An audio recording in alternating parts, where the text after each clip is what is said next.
नमस्कार, मैं रवीश कुमार। पेगासस जासूसी कांड लौट आया है। यह इजराइल में बना एक ऐसा सॉफ्टवेयर है जो आपके फोन में घुसकर बातें सुनता है, बिना आपकी जानकारी के फोन के कैमरे को ऑन कर देता है और सारा वीडियो कहीं और भेज रहा होता है, वहीं पर जहां वो बैठा होता है। आज की दुनिया में जनता को कंट्रोल करने के लिए सत्ता केवल झूठ का सहारा नहीं लेती है, बल्कि टेक्नोलॉजी के जरिए आपके जीवन के भीतरी क्षणों की भी जानकारी लेती रहती है, ताकि सत्ता को पता चलता रहे कि कहीं कोई उसके झूठ को उजागर करने की योजना तो नहीं बना रहा। पेगासस एक सच्चाई है, टेक्नोलॉजी की एक ऐसी सच्चाई जिसका एक नाम नहीं है। पेगासस के अलावा भी कई नाम हैं। 2021 में 10 देशों के अखबारों और 80 से अधिक पत्रकारों ने मिलकर पेगासस के कांड को उजागर किया था। भारत सरकार हमेशा इससे इनकार करती रही, जांच की बात से भी इनकार कर दिया, और जब याचिकाकर्ता सुप्रीम कोर्ट गए तब कोर्ट ने 21 अक्टूबर 2021 को पूर्व जस्टिस आर.वी. रविंद्रन की अध्यक्षता में कमेटी बना दी। इस कमेटी ने अपनी रिपोर्ट में कहा है कि भारत सरकार सहयोग नहीं कर रही है। अब इस पर सॉलिसिटर जनरल तुषार मेहता कहते हैं कि उन्हें जानकारी नहीं। सुप्रीम कोर्ट की बनाई कमेटी को भारत सरकार सहयोग ना दे, यह कोई इतनी सामान्य खबर नहीं है। क्या सरकार खुद को सुपर बॉस समझने लगी है? आप जानते हैं कि विपक्षी दलों से जुड़े लोगों पर किस तरह छापे पड़ रहे हैं। जब विपक्ष जांच एजेंसियों के दुरुपयोग का आरोप लगाता है, तब उन्हें यह लेक्चर दिया जाता है कि अगर कुछ भी गलत नहीं है तो जांच से घबराते क्यों हैं। लेकिन भारत सरकार जब सुप्रीम कोर्ट की बनाई कमेटी से सहयोग ना करे तो इसका क्या मतलब निकाला जाए? क्या यही कि अब होने वाला कुछ नहीं है, जो होना था वो हो चुका है? अगर गांधी परिवार बेदाग है तो अब बेहाल क्यों? अगर गांधी परिवार ने भ्रष्टाचार नहीं किया तो हंगामा क्यों? आखिरकार भारत के नागरिकों से अगर किसी ने भ्रष्टाचार किया हो, उससे पूछताछ करना जांच एजेंसियों का काम है। तो क्या गांधी परिवार के लिए कानून अलग से बने? यह हंगामा किस बात का? आखिरकार अगर गांधी परिवार के पास और कांग्रेस पार्टी के पास छिपाने के लिए कुछ ना हो तो हंगामा करने की ज़रूरत नहीं। तिलमिलाहट क्यों है? घबराहट क्यों है? छटपटाहट क्यों है? ये कहीं ना कहीं दिखाता है कि दाल में कुछ ना कुछ काला है या पूरी दाल ही काली है। यह अजीब सा तर्क है। अगर बेदाग हैं, बेकसूर हैं तो जांच एजेंसी से जांच करवाइए। लेकिन जब सुप्रीम कोर्ट की कमेटी अपना कर्तव्य पूरा करने गई तब भारत सरकार ने सहयोग क्यों नहीं किया? अगर बेदाग थी तो सहयोग क्यों नहीं किया? जांच एजेंसियों पर विपक्ष भरोसा करे और सुप्रीम कोर्ट की कमेटी से सरकार सहयोग भी ना करे, यह कमाल भी लाजवाब है। ऐसा लग रहा है कि यह जांच एजेंसियां नहीं हैं, बेदाग होने का प्रमाण पत्र बांटने की एजेंसियां हैं। इस हिसाब से आप सभी अपने घर का सारा सामान उठाकर जांच एजेंसियों के यहां ले जाइए और बेदाग होने का प्रमाण पत्र ले आइए, बल्कि घर घर जांच एजेंसी का नारा बुलंद कर दीजिए। हमने सिद्धार्थ वरदराजन से पूछा, जो वायर के संस्थापक हैं, कि पेगासस की जांच करने वाली सुप्रीम कोर्ट की कमेटी से भारत सरकार ने सहयोग नहीं किया। सरकार से कौन कौन से सवाल पूछे जा सकते थे और किन बिंदुओं पर उसकी प्रतिक्रिया बेहद जरूरी थी? क्या इस मामले में दुनिया की और भी सरकार ने जांच कमेटी से सहयोग नहीं किया है? आज की सुनवाई में सबसे अहम बात जो थी वो ये कि चीफ जस्टिस रमन्ना साहब का बयान, जब उन्होंने कहा कि मोदी सरकार ने कमेटी के काम के साथ कोई सहयोग नहीं किया, कोई उन्होंने मदद नहीं की, कोई कोऑपरेशन नहीं दिखाया। और इसकी अहमियत ये है कि पिछले साल जब पेगासस मामले की सुनवाई हुई थी तो सॉलिसिटर जनरल ने मोदी सरकार के जानिब से बार बार ये क्लेम आगे बढ़ाया कि हम हाँ या ना इस सवाल का जवाब नहीं दे सकते, क्योंकि पेगासस का इस्तेमाल, या अगर हम उसको इस्तेमाल नहीं भी कर रहे हैं तो ये राष्ट्रीय सुरक्षा से जुड़ा हुआ सवाल है। और इस क्लेम को रमन्ना साहब ने और कोर्ट ने स्वीकार नहीं किया। तो एक साल के बाद अगर मोदी सरकार का रवैया सिर्फ उसी पॉइंट पे अड़ा हुआ है कि हम कोऑपरेट नहीं करेंगे, तो मुझे लगता है कि कोर्ट को बहुत संजीदगी के साथ कोई फैसला लेना पड़ेगा, क्योंकि जिस लॉजिक के साथ रमन्ना साहब ने मोदी सरकार के क्लेम को खारिज किया पिछले साल की, ये सिटीजन्स के राइट्स का सवाल है, उनके प्रिवेसी का। और उन्हें बल्कि रमन्ना साहब ने जर्नलिस्ट के राइट्स के बारे में भी कहा कि अगर आप उनके फ़ोन्स में इस तरह से का स्पाईवेयर डाल दें तो वो अपना काम कैसे कर सकते हैं। तो अब क्योंकि कमेटी ने कम से कम 5 फोन्स में मैलवेयर पाया है। हाँ, कमेटी पूरी तरह से कह नहीं पा रहा है कि ये पेगासस है कि कुछ और है, लेकिन पाया गया है। अब इस हकीकत से जो है सरकार डिनाई नहीं कर सकती, और मुझे लगता है कि जिन सवालों को चीफ जस्टिस ने फ्रेम किया पिछले साल, उन सवालों का जवाब मोदी सरकार को देना ही पड़ेगा। जस्टिस आरवी रविंद्रन की कमेटी को इस सवाल का पता लगाना था कि क्या सरकार ने पेगासस खरीदा है। अगर सरकार जांच में सहयोग ही नहीं करेगी तब इसका पता कैसे चलेगा। क्या सरकार इस सवाल से बचना चाहती थी, इसलिए सुप्रीम कोर्ट की समिति से सहयोग नहीं किया? सरकार क्यों भाग गई? इसे सहयोग नहीं करना कहा जा रहा है, पर क्या यह सवालों से भाग जाना नहीं है? द वायर के सिद्धार्थ वरदराजन ने इसी 20 जुलाई को द वायर में एक रिपोर्ट फाइल की, जिसमें बताया कि अगर जस्टिस रविंद्रन की कमेटी सरकार से पूछती तो किन किन अधिकारियों को सामने आना पड़ सकता था। इस रिपोर्ट के अनुसार केंद्र सरकार के 8 अधिकारियों को समिति के सामने हाजिर होना होता, जिनके समय में पेगासस का सौदा होने का इशारा मिलता है। इसके अलावा राष्ट्रीय सुरक्षा सलाहकार अजित डोभाल और गृह मंत्री अमित शाह को भी समिति के सामने हाजिर होना पड़ता। सिद्धार्थ वरदराजन ने एक एक अधिकारी की भूमिका के बारे में विस्तार से बताया है, उनके नाम और तस्वीरें छापी हैं, जिनसे पूछताछ होती तो कई सवालों के जवाब मिल सकते थे। सिद्धार्थ की इस रिपोर्ट में तो प्रधानमंत्री मोदी का भी जिक्र है। इलेक्शन कमिश्नर के खिलाफ उस हथियार का प्रयोग हुआ, सुप्रीम कोर्ट के रजिस्ट्रार के खिलाफ उस हथियार का प्रयोग हुआ, उस हथियार का प्रयोग अपोजिशन के लीडर्स के ऊपर हुआ, राहुल गांधी जी के ऊपर उस हथियार का प्रयोग किया गया। उससे सिर्फ आपने लोकतंत्र और भारत के संविधान को कमजोर करने का काम किया। और किस हैसियत से वो हथियार खरीदा गया? वो एक हथियार है, जैसा राहुल गांधी जी ने बार बार कहा, that is a weapon to give a dent to the democracy of our country. क्या इन सभी को जवाबदेही के सवाल से बचाने के लिए यह रास्ता निकाला गया कि सुप्रीम कोर्ट की बनाई समिति में जाएंगे ही नहीं, किसी बात का जवाब ही नहीं देंगे? यह तो सुप्रीम कोर्ट पर सवाल है। फिर एक सवाल उठता है कि क्या सुप्रीम कोर्ट को इस समिति की रिपोर्ट को ही भंग नहीं कर देना चाहिए? जिस अपराध की जांच के लिए समिति बनाई गई और जिस पर मुख्य अपराधी होने का शक है, उसी से पूछताछ ना हो तो फिर जस्टिस आरवी रविंद्रन समिति की रिपोर्ट की क्या नैतिक मान्यता रह जाती है? Do you get my point? How government is running from the main point? Keep this in mind. Pegasus तो सरकार ने खरीदा होगा, वही जांच समिति से सहयोग नहीं करती है ना कमाल? ये भी केवल विपक्ष को जांच एजेंसी से सहयोग करना है, बाकी सरकार जो चाहे वो कर सकती है। पिछले साल सितंबर में सरकार ने राष्ट्रीय सुरक्षा के कारणों का हवाला देते हुए हलफनामा देने से मना कर दिया। तब चीफ जस्टिस एनवी रमना ने कहा कि लोगों के मौलिक अधिकार का हनन हुआ है, इससे जुड़े सवालों से बचने के लिए राष्ट्रीय सुरक्षा का हवाला नहीं दिया जा सकता।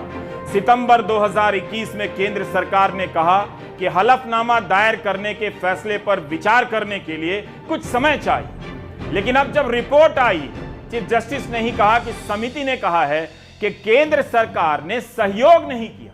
क्या केंद्र सरकार दोषी है? कुछ ऐसा है जिससे वो समिति के सामने जाना ही नहीं चाहती?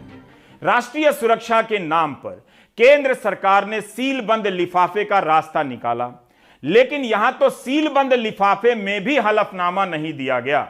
राष्ट्रीय सुरक्षा के नाम पर रफाल विमान की खरीद में कथित दलाली के मामले में सरकार ने सीलबंद लिफाफे में हलफनामा दिया, कोर्ट ने स्वीकार किया। भीमा कोरेगांव मामले में गिरफ्तार सामाजिक कार्यकर्ताओं के मामले में महाराष्ट्र पुलिस ने कोर्ट को सीलबंद लिफाफे में जानकारी दी। एनआरसी के मामले में सीलबंद लिफाफा सौंपा गया। सीबीआई के पूर्व निदेशक आलोक वर्मा के मामले में कोर्ट ने कहा कि केंद्रीय सतर्कता आयोग सीलबंद लिफाफे में रिपोर्ट सौंपे। पेगासस मामले में सरकार ने सीलबंद लिफाफा देना भी जरूरी नहीं समझा। अब तो हर बात में सीलबंद लिफाफा चला आता है। फरवरी 2019 में पूर्व जस्टिस एपी शाह ने इंडियन एक्सप्रेस में एक लेख लिखा और इस सीलबंद लिफाफा संस्कृति पर गंभीर सवाल उठाए। यह काम पारदर्शी न्याय व्यवस्था के मूलभूत सिद्धांतों के खिलाफ है। 15 मार्च 2022 की एक खबर देख रहा था। केरल के एक चैनल मीडिया वन पर केंद्र सरकार ने प्रतिबंध लगा दिया, इस मामले की सुनवाई के समय केंद्र ने सीलबंद लिफाफे में अपना जवाब दिया।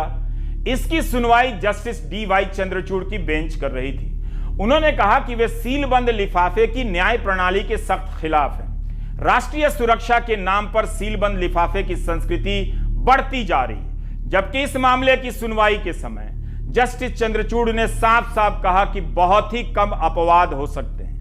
जैसे बच्चों के साथ यौन अपराध के मामले में सरकार की फाइलों को सभी पक्षों के सामने नहीं रखने पर सोचा जा सकता है। न्याय का मूलभूत सिद्धांत इस बात की मांग करता है कि जितने भी पक्ष हैं उन सभी को सबूतों की समीक्षा का मौका मिले। एक अन्य मौके पर चीफ जस्टिस एन.वी. रमन्ना ने भी एक मामले में कहा कि अदालत को सीलबंद लिफाफे में रिपोर्ट ना दें। बात यह है कि पूर्व चीफ जस्टिस रंजन गोगोई सीलबंद लिफाफे में सरकार की रिपोर्ट स्वीकार करते हैं। मौजूदा चीफ जस्टिस एन.वी. रमन्ना इसे गलत बताते हैं। जस्टिस चंद्रचूड़ गलत बताते हैं तो इस पर सुप्रीम कोर्ट की एक राय क्यों नहीं है? क्या यह हर जज के व्यक्तिगत विवेक का मामला है? क्या वाकई जनता ने नहीं सोचने की कसम खा रखी है कि सुप्रीम कोर्ट जांच के लिए समिति बनाए और सरकार उससे सहयोग ना करे? यह सामान्य बात है। तब तो एक कानून बनाना चाहिए कि सरकार की जांच एजेंसियों से कोई सहयोग ही ना करे। गोदी मीडिया के सहारे टॉपिक बदल देने से टॉपिक बदलता है, सवाल नहीं बदलता है।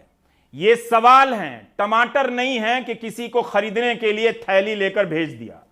जिस मुल्क में पत्रकारिता कमजोर हो जाती है उस मुल्क में सत्ता बेलगाम हो जाती है। लिखकर पर्स में रख लीजिए। एक दिन जब लोकतंत्र गायब हो जाएगा तब पर्स से निकालकर पढ़ते रहिएगा। 27 दिसंबर 2021 को chief justice N V. Ramana L Venkateswarlu lecture दे रहे थे। तब भी उन्होंने यही कहा कि कार्यपालिका कोर्ट के आदेशों का पालन नहीं कर रही है। इस साल 30 अप्रैल को हाई कोर्ट के चीफ जस्टिस और मुख्यमंत्रियों के सम्मेलन में भी उन्होंने यही बात कही। उस सम्मेलन में प्रधानमंत्री मोदी भी मौजूद थे। The decisions of the court are not implemented by governments for years together. The resultant contempt petitions are a new category of burden on the courts, which is a direct result of defiance by governments. Deliberate inaction by the governments, despite judicial pronouncements, are not good for the health of democracy. सवाल क्या था Pegasus मामले में? यही सरकार से था कि क्या उसने पेगासस खरीदा, किस बजट से खरीदा और किस प्रक्रिया के तहत खरीदा। लेकिन केंद्र सरकार ने सुप्रीम कोर्ट की बनाई समिति से सहयोग ही नहीं किया। तो इस समिति की रिपोर्ट का क्या मतलब रह जाता है कि कानून को लेकर क्या होना चाहिए या जागरूकता को लेकर क्या होना चाहिए? क्या यही मतलब रह जाता है? समिति को पेगासस स्पाईवेयर के सबूत नहीं मिले हैं, लेकिन 29 मोबाइल फोन में से 5 में मैलवेयर पाया गया है। मैलवेयर जासूसी सॉफ्टवेयर का अंग्रेजी नाम है। समिति ने कहा है कि जिनके फोन की जांच हुई है उनका आग्रह है कि उसका डिटेल सार्वजनिक ना हो। कोर्ट इस मामले में 4 हफ्ते बाद सुनवाई करेगा, लेकिन इसकी क्या गारंटी है कि निजता भंग नहीं होगी? हम कमेटी के सदस्यों की भूमिका पर सवाल नहीं कर रहे, लेकिन जिस तरह से सरकार ने सहयोग ही करने से इनकार कर दिया उसे लेकर संदेह तो किया ही जा सकता है। संदेह और सवाल में अंतर होता है। सुप्रीम कोर्ट की समिति की मदद के लिए एक तकनीकी समिति बनी थी जिसमें फॉरेंसिक यूनिवर्सिटी के प्रोफेसर, आईआईटी बॉम्बे के प्रोफेसर और केरल के अमृता विश्वा विद्यापीठम के प्रोफेसर प्रभा हरण भी इसके सदस्य बनाए गए। साइबर सुरक्षा के जाने माने एक्सपर्ट हैं ये लोग।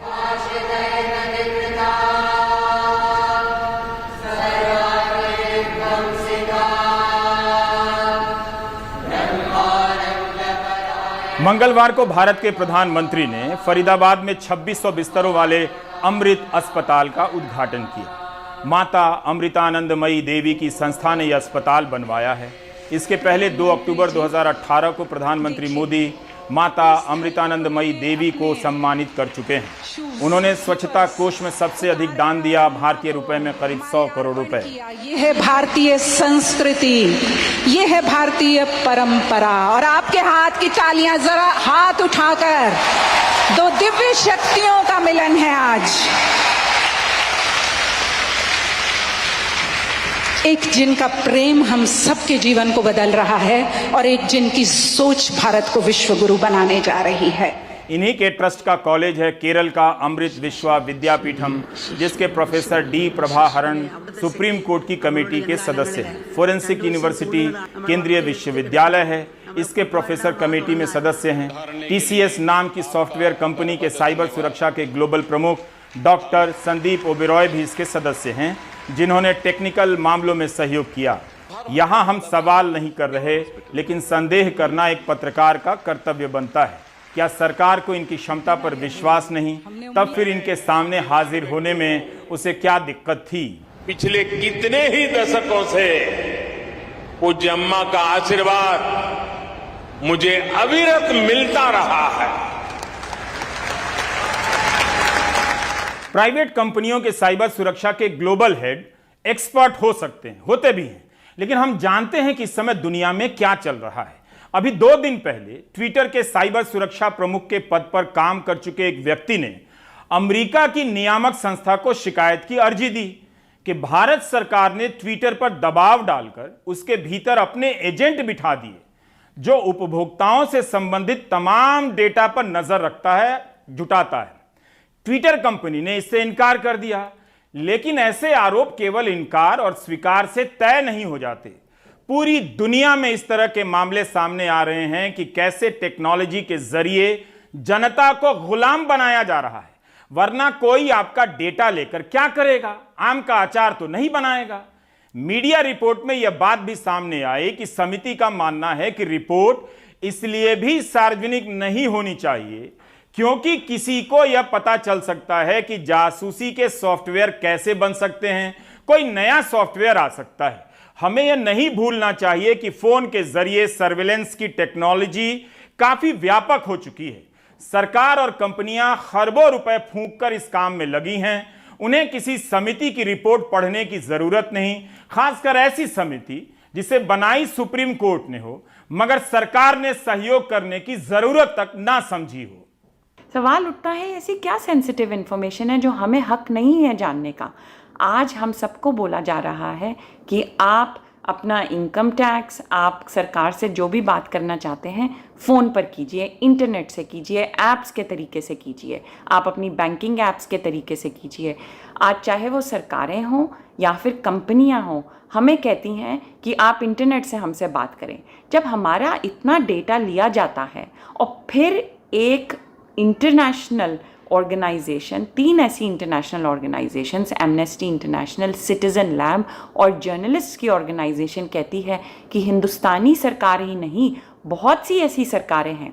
पिछले हफ्ते हमें ग्रीस के बारे में पता चला, जो ऑपोजिशन पार्टीज़ पर और जर्नलिस्ट पर और एक्टिविस्ट्स और वकीलों पर ऐसा सॉफ्टवेयर यूज़ करने की जो टेम्पटेशन है उसको रोक नहीं पाती हैं। जैसे उन्हें पता चलता है कि सब कुछ जानने की तरीका है किसी के फ़ोन में क्या हो रहा है, तो वो फटाफट वो सॉफ्टवेयर जो टेररिज्म, नेशनल सिक्योरिटी या क्राइम रोकने के लिए यूज़ करना चाहिए था, उसको अलग गलत पर्पसेस के लिए यूज़ करता है।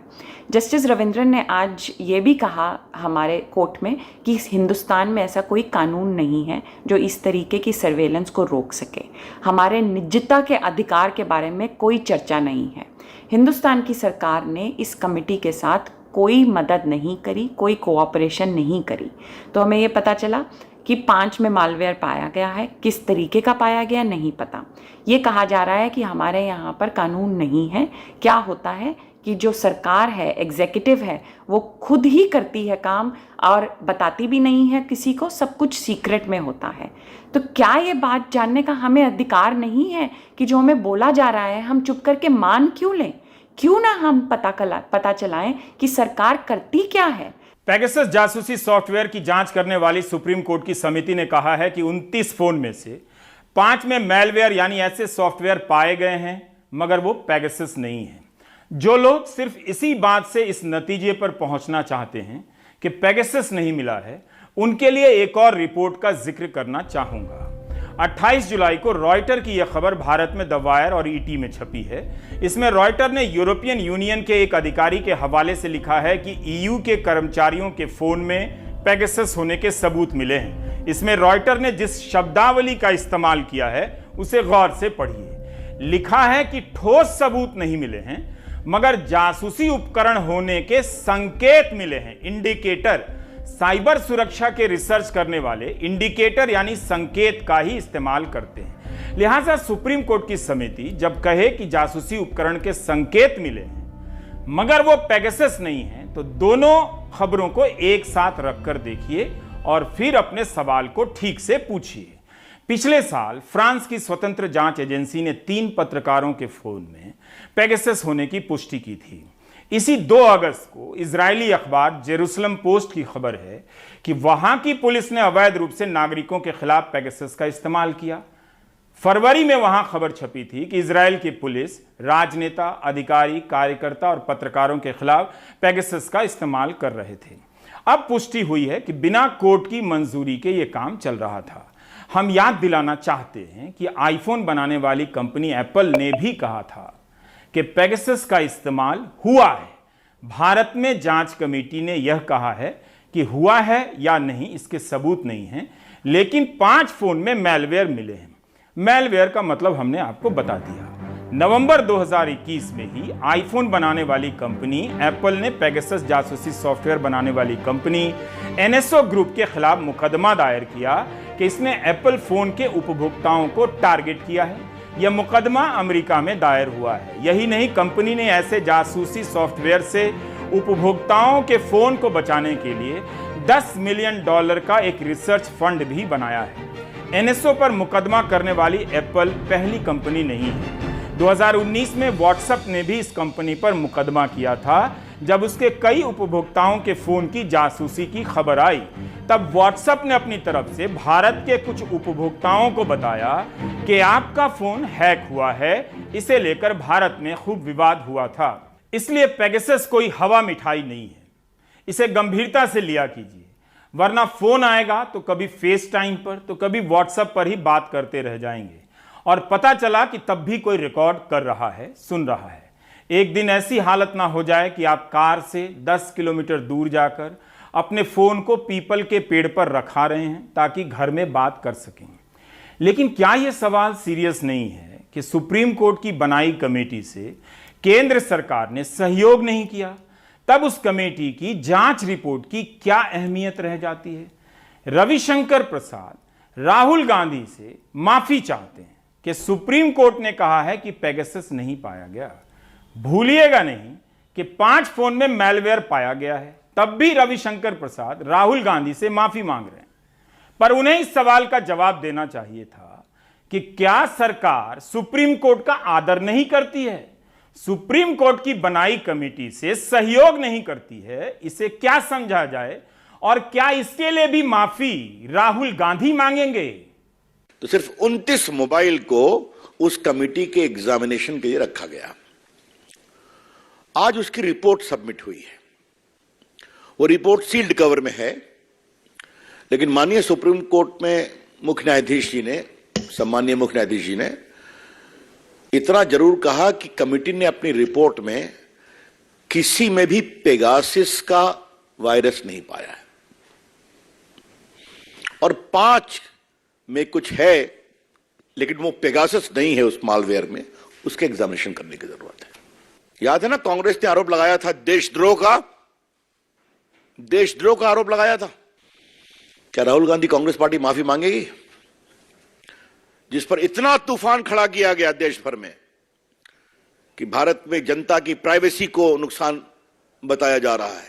प्रधानमंत्री नरेंद्र मोदी गुजरात जा रहे हैं। अभी तक वे इस बात पर नहीं बोले कि क्या बलात्कार और हत्या के दोषियों को माला पहनाना भारतीय परंपरा का हिस्सा है, तो उम्मीद नहीं की जानी चाहिए कि वे गुजरात दौरे पर बोलेंगे।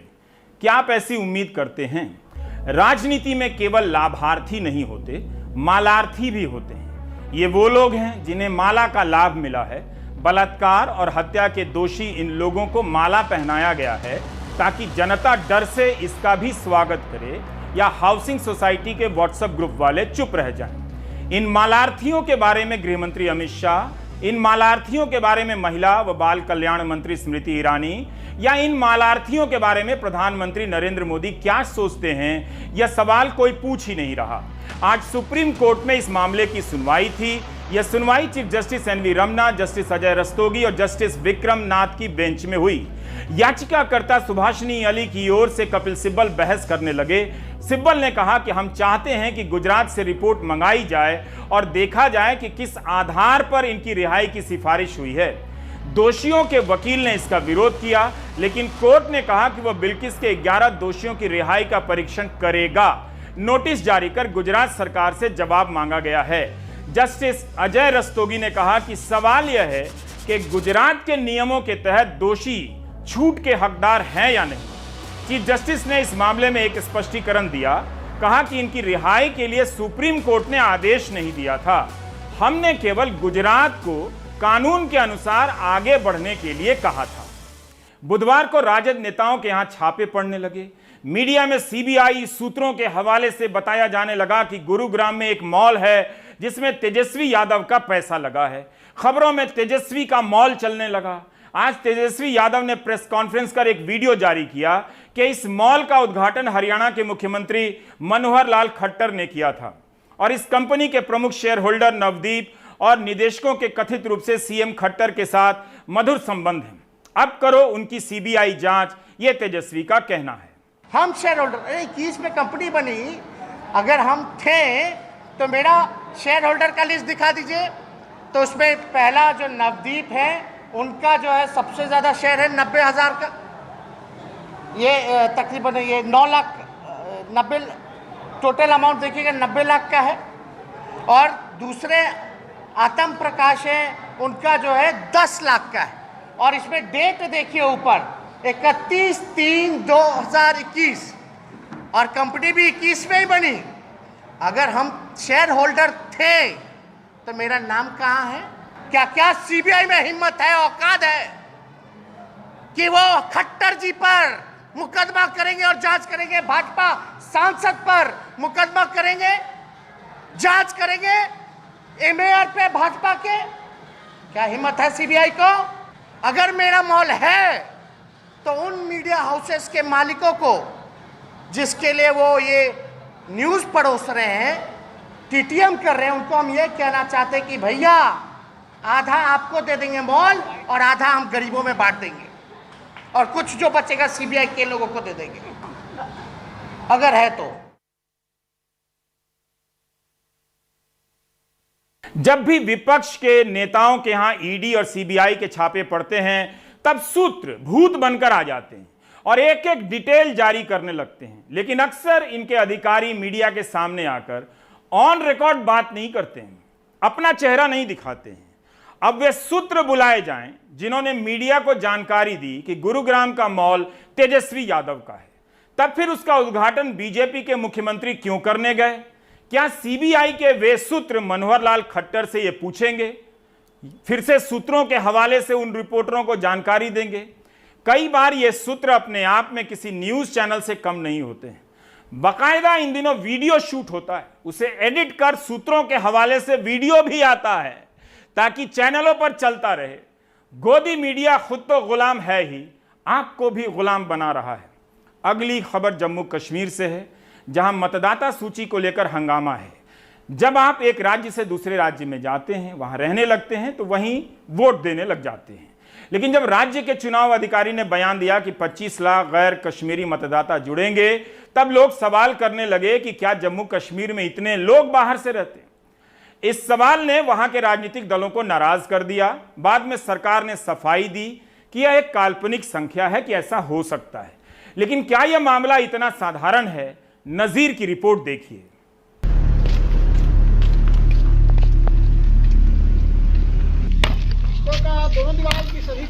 अभी तक जम्मू कश्मीर में प्रसाद जैसे लोगों को वोट डालने का हक नहीं था, क्योंकि जम्मू कश्मीर की जो खुसूसी संवैधानिक हैसियत थी उसके मुताबिक सिर्फ यहाँ के ईसाई नवासी वोट डाल सकते थे। लेकिन अगस्त 2019 को जब धारा 370 और 35A को खत्म किया गया, उसके साथ ही यहाँ के कानून बदले और वोट डालने के कानून भी बदले। जम्मू कश्मीर के मुख्य निर्वाचन अधिकारी के मुताबिक अब कुंवर प्रसाद जैसे लोग भी वोटर के तौर पर राज्य में रजिस्ट्रेशन करवा पाएंगे। मैं यहीं चाहता हूँ, मेरा परिवार बीवी बच्चे सारे इधर ही रहते हैं, मैं यहीं काम करता हूँ। मैं भी चाहता हूँ यहाँ वोट दूँ। छत्तीसगढ़ से आए रणवीर भी पिछले 15 साल से कठुआ में रह रहे हैं। बिहार से आए राजकुमार भी पिछले 18 साल से यहीं गुजर बसर कर रहे हैं। जी, आप चाहते हैं कि जहाँ पर वोट जो है वो सरकार का निर्देश है कि वोटर जहाँ पर रजिस्टर किए जाएंगे, आप चाहते हैं? हाँ जी, चाहते हैं, हम यहाँ वोट डालना चाहते हैं। हम यहाँ पे काम करते हैं, हमारे बाल बच्चे सारे इधर ही हैं, हम यहाँ पे खुश हैं, यहाँ पे ठीक है। यहाँ पे वोट डालने के लिए हमारा भी अधिकार होना चाहिए, मिलना चाहिए।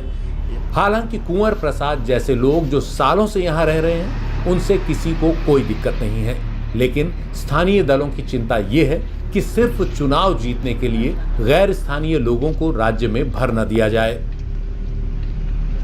विवाद उस वक्त शुरू हुआ जब जम्मू कश्मीर के चीफ इलेक्टोरल ऑफिसर ने यह बयान दिया था कि मतदाता सूची में 25 लाख नए वोटर जुड़ जाएंगे, जिनमें प्रवासी मजदूर भी होंगे और जो यहाँ आर्जी तौर पे जम्मू कश्मीर में रह रहे हैं। सरकार ने कुछ वजाहत की, कुछ क्लेरिफिकेशन की, कहा कि 25 लाख का मतलब नहीं कि सारे बाहर के होंगे, बल्कि जम्मू कश्मीर की जो आबादी बढ़ी है उसके हिसाब से यहाँ वोटर भी बढ़ जाएंगे। लेकिन चुनाव आयोग को अभी ये स्पष्ट करना है कि आम स्थानीय किसे माना जाएगा। इस बारे में जब मुख्य निर्वाचन अधिकारी के दफ्तर में पूछा गया तो बताया गया कि हर आदमी को राज्य में वोट देने का अधिकार नहीं मिल जाएगा। कितने लोग हैं जो अदर स्टेट्स के यहाँ पे अपना आशियाना बनाए हुए हैं, यहीं पे रह रहे हैं, यहीं पे बस गए। मैं उनकी बात कर रहा हूँ जो ऑर्डिनरीली यहीं पे रहते हैं। ऐसा नहीं कि कोई भी कहीं वोट बनवा लेगा, उसको अपना प्रूफ भी देना होता है। उधर बीजेपी का कहना है कि जो प्रावधान पूरे देश पर लागू होते हैं वही यहाँ भी लागू होंगे। 50-51 का जो रिप्रेजेंटेशन एक्ट है उसमें ये नियम है, कानून है कि भाई जहाँ कोई आदमी 4 साल 5 साल 3 साल रहता है और उसको ये अधिकार है, उसकी मर्जी के मुताबिक वो पुराना वोट कटवा सकता है और जो उसका नया वर्क प्लेस है वो अपना वहाँ वोट बना सकता है। अब इलेक्टोरल रोल्स की बात है, चर्चा ये नहीं है कि जम्मू कश्मीर के लोग वोट डालेंगे, बल्कि चर्चा ये है कि कितने प्रवासी आएंगे, कितने प्रवासियों को वोट का हक यहाँ दिया जाएगा। श्रीनगर से नज़ीर मसूदी, NDTV में। एक सवाल और है, इन दिनों मतदाता सूची को आधार नंबर से लिंक किया जा रहा है। सरकार और चुनाव आयोग का कहना है कि यह स्वैच्छिक है, लेकिन क्या आप इसके खतरों को जानते हैं? क्या आपने इसके बारे में जानकारी हासिल की है? आपकी स्वेच्छा किस जानकारी पर आधारित है? प्रोपेगेंडा पर, या वाकई आपने जानने के लिए मेहनत की है? समय हाथ से निकलता जा रहा है, कहीं ऐसा ना हो कि आपके निकलने के सारे रास्ते बंद हो जाएं। मैं यह बात प्राइम टाइम के बारे में नहीं कह रहा, आपके बारे में कह रहा हूं। ब्रेक ले लीजिए।